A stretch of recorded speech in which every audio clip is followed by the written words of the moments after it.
Now at 5, it's been 1 year since a young boy died in a Volusia County dog attack. We're following up on how changes made in his name are being enforced. There's been one person that's registered under the new ordinance. Chemicals that can cause cancer are still being found in some of Brevard County's drinking water.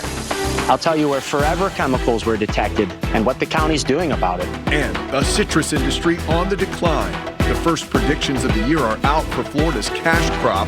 What the numbers are revealing. You're watching News 6 at 5. Thank you for joining us tonight. I'm Matt Austin. And I'm Lisa Bell. Today marks 1 year since an 8-year-old boy was tragically killed by 2 dogs in the DeLand area. Michael Millett was riding his bike near his home when that attack happened. His death prompted tougher laws for dangerous dogs, both locally and across the state. Our Volusia County community correspondent Molly Reed is looking into how these new rules are making a difference. Molly, thank you. And here is a look at that dangerous dog list that Molly was talking about. You can find a link to this list in Molly's story on our website, clickorlando.com. All right, let's take a live look at one of our cameras. This is in Mount Dora. What a beautiful place it is. Comfortable day outside, but that is not going to last. Meteorologist Jonathan Kagas joins us now. And Jonathan, we are expecting some cold temperatures to show up later this week. Yeah, that cold is going to be an understatement for most of us here. We're talking the coldest air in potentially years sliding through. As the source region for this air mass is literally the Arctic. It's charging up as we speak, closer to the Hudson Bay. Air temperatures on Friday morning in the Orlando area in the mid-30s. It's going to be much colder than that. But anyway, for everybody, this is likely going to be the coldest air that we have felt since way back on Christmas morning of 2022, if you remember that blast of colder air that came in to make it feel a little festive. Here is front number 1. This one's coming through. The bottled up Arctic air right now is just north of the Minnesota-Canada border right now. That is going to dislodge and work its way in our direction, arriving here Thursday into Friday, and then really sticking around as a reinforcing shot of cold comes in early next work week. We'll talk much more about that at about 5:17, guys. All right, Jonathan, thank you. Well, right now, commissioners in Brevard County are addressing dangerous chemicals found in the county's water supply. PFAS, better known as forever chemicals, can stay in the environment for thousands of years. Your MIMS community correspondent, James Barbero, shows us commissioners' plans. A 19-year-old will spend the next 35 years behind bars after pleading guilty to stabbing his grandma to death back in 2022. Jalen Christian was convicted of second-degree murder in the death of his grandma, Muriel Emerson. Now, this happened in Rockledge. Investigators say she brought Christian home from school before the then 16-year-old attacked her from behind with a kitchen knife. The Brevard County Sheriff's Office says she was stabbed at least 42 times. Deputies say he told them he killed her to steal her credit card and run off. Circuit Judge Charles Crawford says he has a lifetime of probation after his decades in prison. 2 men are facing charges this evening, accused in a string of burglaries last year. Cocoa police announced the arrest of Brandon Hall and Charles Hudson today. They're accused of burglarizing multiple stores between last April and December. Detectives say the 2 stole mini bikes, ATVs, golf carts, and tools. After months of investigation, the 2 were charged with multiple counts, including felony burglary, grand theft, and dealing in stolen property. They're both being held in the Brevard County Jail now. Florida's annual legislative session got underway in Tallahassee today. Hundreds of bills have already been filed for consideration, including property taxes and map redistricting. News 6's Ginger Gadsden has the details. Yeah, the session, as you mentioned, began this morning with the governor calling back to the founding fathers and America's 250th birthday in his address. My message is simple. Get the bills to my desk. In the spirit of 1776, I'm happy to put my John Hancock on those pieces of legislation. One of the governor's big pushes this year is a constitutional amendment to slash property taxes. But local governments have already sounded the alarm about millions in lost revenue. Still, lawmakers say they're hopeful about what's to come over the next 2 months. The governor is proposing more than $117 billion in spending, though you may remember last year, lawmakers could not get a deal done in time. Also on the agenda for this year, a proposed AI Bill of Rights. A bill has also again been filed to try to reverse the law passed after the Parkland shooting and lower the age to buy rifles and shotguns back to 18. State representatives and senators have 60 days to pass almost 1,800 bills, but DeSantis has already warned them that there will be extra innings this year. Last week, he issued a proclamation for a special session in April on redrawing Florida's congressional map ahead of the November midterm election. And there is a lot more to talk about, as you can imagine. You can follow the latest on clickorlando.com. Matt? Ginger, thank you. Heads up for drivers in Seminole County tonight. It's not just the lane closures you're going to see during construction on the 417 this month. It is the noise. Take a listen. Earlier this month, we told you that crews were going to begin pile driving near Winter Springs Boulevard. Well, today we heard it again, and this is your reminder. It's going to be noisy as work continues through February 6th. FDOT says it's keeping the loudest noise and vibrations only from 6 a.m. to 8 p.m., starting pretty early there. This is a part of an ongoing project to widen the expressway from Aloma to 434. NASA's Crew 11 mission managers have been given the go-ahead to return to Earth. In less than 24 hours, they will begin undocking from the International Space Station, headed for a splashdown off the coast of California. Now, this comes after last week's breaking news that a crew member was facing a medical issue aboard the ISS, and the team would have to come home early. It started with a canceled spacewalk before the decision to leave early from NASA. Now, NASA has not identified the astronaut or said what the medical issue is. The space agency has stressed that it is not a medical emergency, but they are erring on the side of caution for the crew member. The crew includes NASA astronauts Zena Cardman and Mike Fink, along with a Japanese astronaut and a Russian cosmonaut.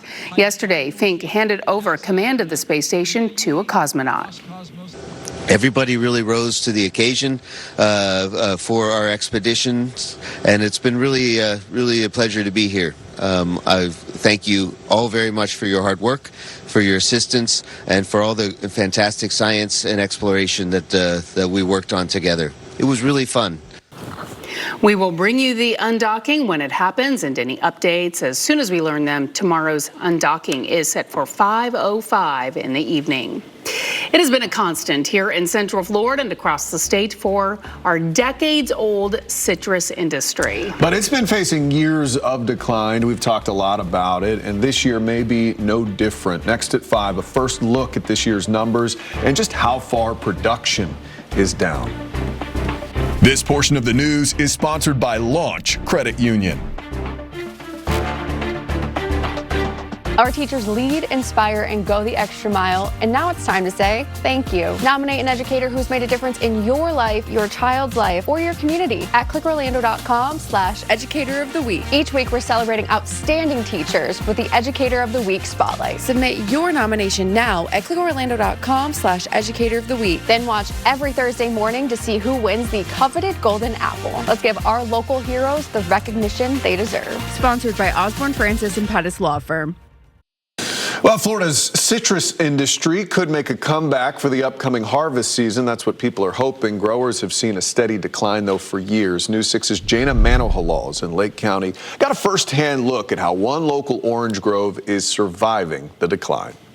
And yes, it is the season for those temperatures to impact the plants. Yeah. Meteorologist Jonathan Kagas. It is going to get that cold, right? It is, yeah. I think everybody's going to have to protect their plants for sure this time around. And the pipes also come into the equation northwest of I-4, especially for us in Lake Sumter, Marion County. We're talking mid-20s. We'll get into that in just 1 second. Mid-70s right now in Titusville. It is awesome out there. 73 degrees in Orlando, Kissimmee. We are back to the low 70s as well. Hanging right around 70 for us in the Villages. Palm Coast, good evening. We're a little cooler, influenced by the relatively speaking cooler Atlantic. We are back into the low 60s. Still dealing with some of the clouds out there. That's a live look.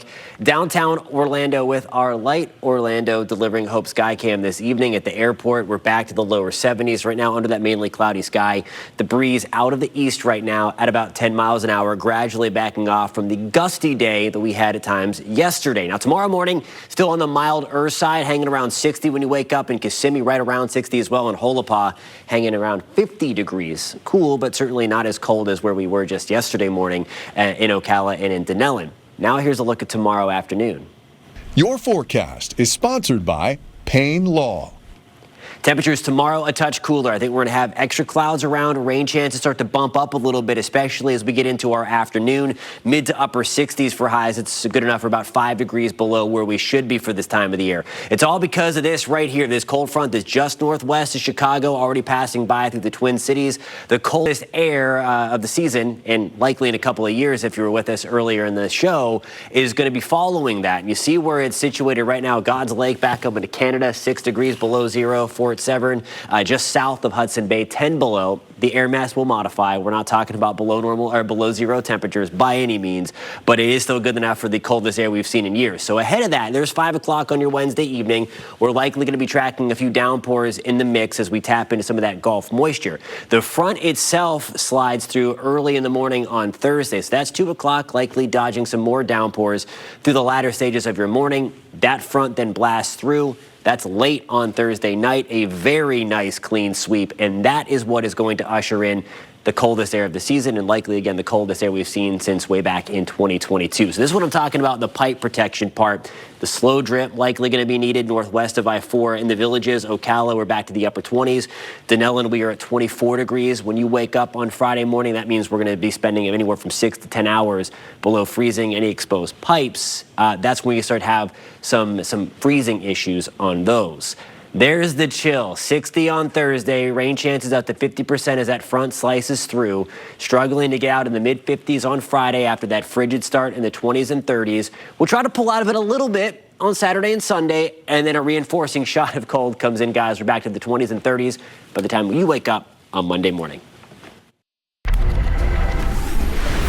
Korean auto giants Hyundai and Kia have reached a settlement with a number of states, including Florida, over theft risk of some of their cars that all started when social media videos went viral a few years ago.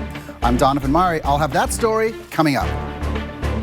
Your Tuesday evening traffic alert. We saw him last night. We're going to see him again tonight. Lane closures in the Pine Hills community, north and southbound, along Pine Hills Road, right around Indian Hill Road. So this is all residential. Good expansion project happening out there. We'll see those lane closures east and westbound along State Road 528 as well. And then the construction in our attractions. No major shutdowns scheduled, but the workers will definitely be out there. I'm Trooper Steve with the News 6 traffic alert. Drive safely, and I'll catch you in the morning. No matter what's happening where you live, trust Sky 6, exclusively sponsored by attorney Dan Newland. Central Florida is full of so many amazing things to do. I'm Kara Muller, your News 6 Insider Guide, showing you all of the great local spots it has to offer. This is really, really cool. I'm out here trying it all and building the ultimate day tripper's guide just for you. Sign up for free today. Stay connected. Follow News 6 on Instagram, Facebook, YouTube, and TikTok. Comment on your favorite videos and let us know what you want to see more of. Sponsored by the Florida Lottery.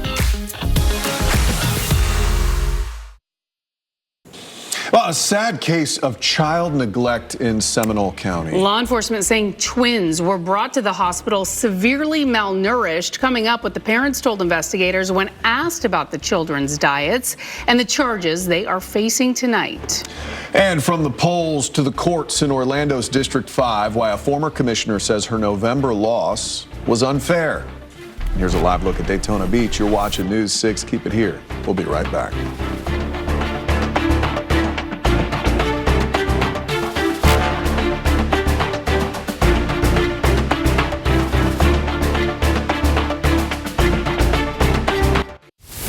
Watch James Sparvero, your News 6 Brevard County community correspondent. Glad you're with us. I'm Lisa Bell. I'm Matt Austin. You're watching News 6 at 5. We are following several top stories for you right now. In Volusia County, it's been exactly a year since a young boy died in a dog attack. His death brought on a number of rule changes, all meant to protect against a similar incident. Right now, 16 dogs in unincorporated Volusia are on the county's public dangerous dogs list. The owners have to register them every year. Owners of those dogs also have to carry a $500,000 insurance policy. In Brevard County, commissioners are addressing concerns right now about forever chemicals in the county's drinking water. Recent tests found levels exceeding EPA limits. For perspective, the EPA limits are in the parts per trillion, so any detection is in a very, very small amount. The county commission will still discuss the chemicals, and the commissioner we spoke with recommends getting a good filter.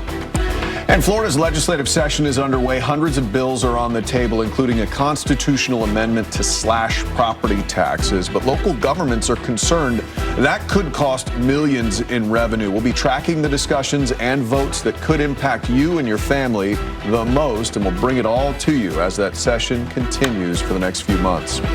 Former Orlando District 5 Commissioner Regina Hill is challenging new Commissioner Shan Rose's victory, saying her campaign was won illegally. Your Orlando community correspondent Mike Valenti breaks down what we need to know and why this fight is not over.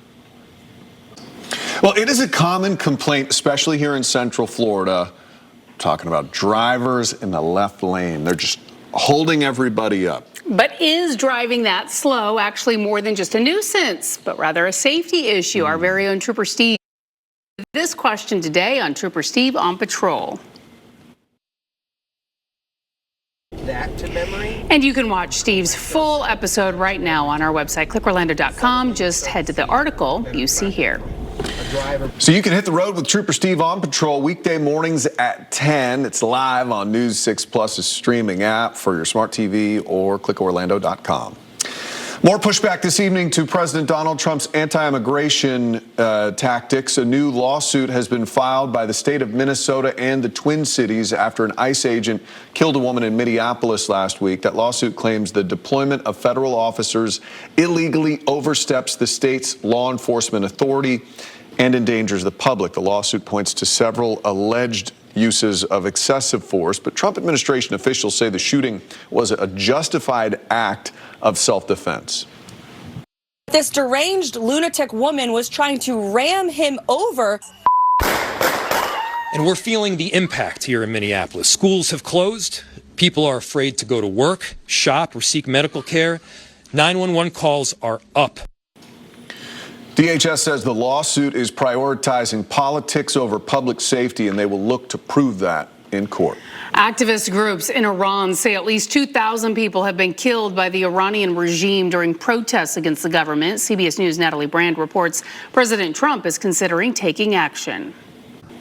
New at 5, this next story is a sad one, and we want to warn you it may be upsetting. Neighbors in a Seminole County community are asking, how could parents not know to feed their newborn twins? So law enforcement says the little ones were found severely malnourished in critical condition, and according to investigators, the parents are claiming ignorance on this. So just in the last few hours, the parents faced a judge for some serious child neglect charges. Your News 6 community correspondent Alex Cook was there.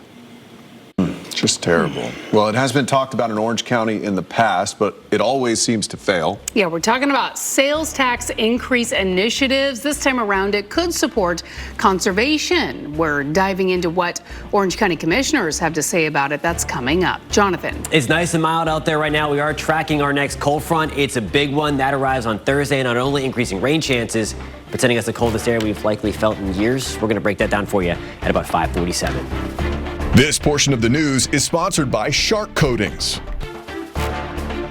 Did you know you can pin it with News 6? Share your best moments with your community using our updated News 6 app. Stay connected by sharing everything from new places to explore to those beautiful Florida sunsets. You might even catch your pins live on News 6 or clickorlando.com. Search WKMG in your app store today.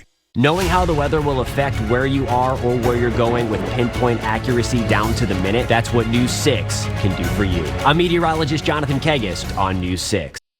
So it's a discussion we've heard before and we've seen fail before on the ballot in Orange County. It's that sales tax. Today, county commissioners discussed a potential infrastructure sales tax with a goal in mind. Your Orange County community correspondent, Tylisa Hampton, joins us now live at the county administration building. And Tylisa, what makes this measure different?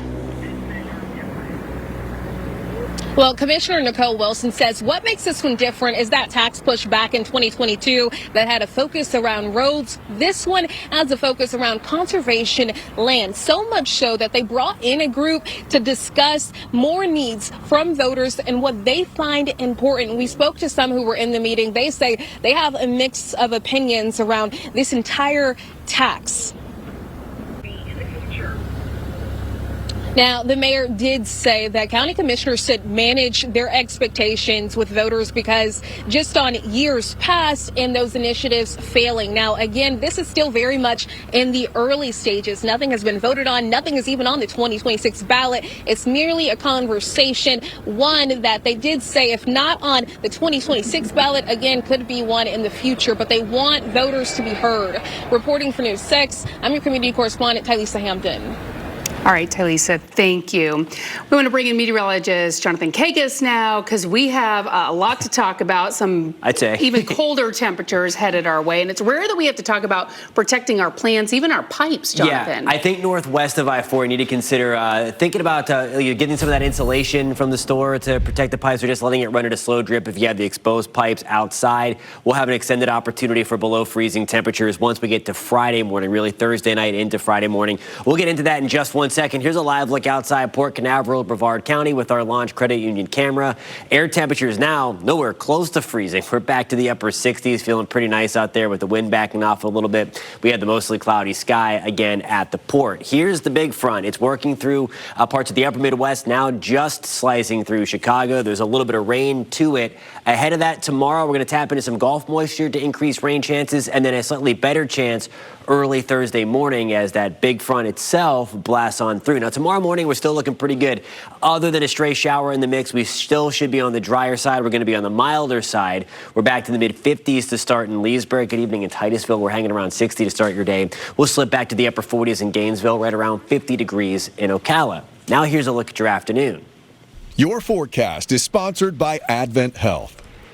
Biggest deal tomorrow is we'll see the extra clouds in play. They'll be a little thicker, and then rain chances start to go up for the second half of your Wednesday. A little cooler as a result as well. We're back to the mid to upper 60s across most of Central Florida. Here's the timeline on the rain. Stray sprinkle trying to be wrung out here as you move through the rest of the evening. I think most of us are dry. That's 4 o'clock on your Wednesday morning. Mentioned before, I think most of us start dry. There will be a stray shower in the mix on your morning commute. That's when we start to tap into some of that moisture from the Gulf. There's 10 o'clock on your Wednesday morning under a mainly cloudy sky. Best opportunity, and best is a relative term, for any kind of rain tomorrow will be the second half of the day. That's going to be dinner time through the early evening with scattered downpours, and then we get that big push as the front comes through. That's 1 o'clock on your Thursday morning with a few downpours out there. And then watch what happens as we go forward. We will watch that colder, drier air kind of give us a nice clean sweep. There's not a ton of rain coming down the pipeline. I think a ½ inch max, and that's going to be in the extreme isolated max case. I think most of us will be around 1/10 of an inch to 1/4 of an inch of rain. We need the rain. Certainly, it's not going to help much, but nonetheless, we will get at least a little bit of beneficial rain. Winter Garden, good evening. Morning low temperature is going a wild ride. Everybody's going on that ride, but we're back to the lower 50s on Friday morning.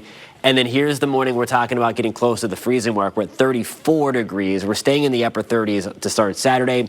Slightly warmer, if you want to call it that, on Sunday morning. And then we get a reinforcing shot of some cold as we get into Monday morning and then Tuesday morning. The coldest morning of the bunch continues to look like Friday morning behind this first big one. And then this is where I'm talking about. If you're watching in Leesburg or into the villages, Ocala, Denellen, Astor, and Pearson, that's where you want to consider looking over your pipes. Certainly everybody should be thinking about their plants in this kind of cold, but that's we're going to be below freezing for about 6 to 8 hours, maybe even a couple of hours more than that. So again, it is going to be that kind of cold northwest of I-4. We're back to the upper 50s for highs on Friday, back to the 60s over the weekend. Then there's that reinforcing shot of that chill, guys, for Martin Luther King Jr. Day on Monday.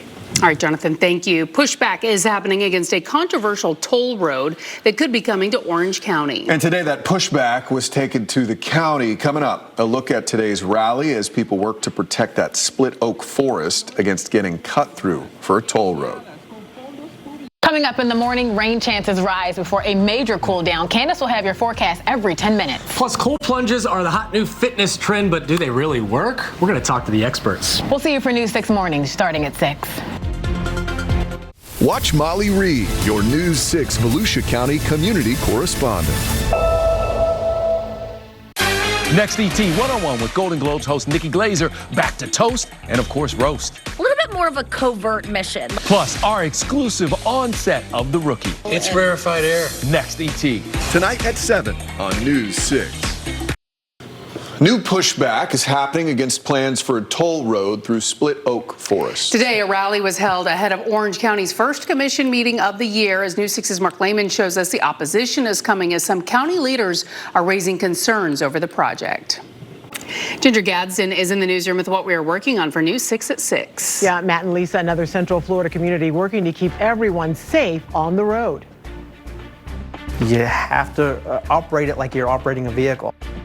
Coming up, how police in Oviedo are cracking down on e-bikes to protect neighbors who have had enough. Plus, it's been 1 year now since a little boy in the DeLand area here was attacked and killed by 2 dogs, prompting state law changes and stricter rules for dangerous dog owners. I'm Molly Reed. Coming up, I'm going to tell you if those new rules are already getting results.